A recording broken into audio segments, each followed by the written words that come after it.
Hello, my name is Mark Pimentel. I'm one of the CAM application specialists here at Hawkridge Systems, and in this video, I'll be talking about the curve projection pattern found inside of our Multiaxis Mill toolpath and other uses for that pattern. So generally, when we're looking at curve projection in 5-axis, we essentially are using it for 5-axis engraving. If we take a look at this part here, I added some sketch geometry to it representing the letters, and I've just engraved that onto the spherical surface. So curve projection is literally just taking some sort of a sketch or a curve and projecting it onto a surface, and then the toolpath follows that path.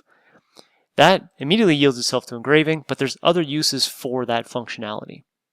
And I have a good example of that here on this part.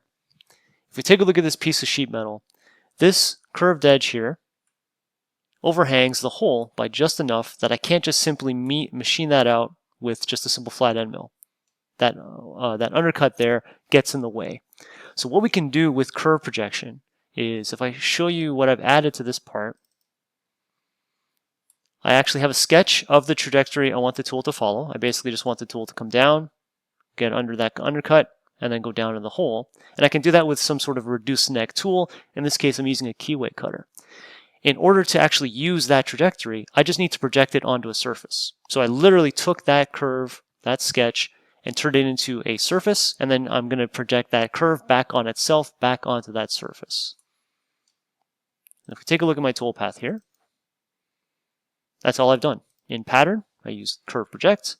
I selected as my curve that sketch that I used to create those surfaces in the first place. I'm orienting the tool 0 degrees to the z-axis, so I'm not actually tilting the tool at all here, although I would have that capability even further with using some of the functionality in this list here. But simply all I'm doing here is I'm taking the tool and I'm making sure that it just comes across under the undercut, then goes in, comes back out, and then outwards again. You can think of this as creating a manual trajectory for your 5-axis toolpath. So even though curve projection is very simple in terms of just projecting a curve onto 5-axis surfaces, you have control over what those surfaces are by virtue of our integration inside SOLIDWORKS, and you can draw any kind of sketches or tilt lines you need to further detail the manual trajectory of your 5-axis toolpath. Any questions on this or anything else, give us a call at the phone number found on our website, and stay tuned for the rest of the videos on this YouTube channel.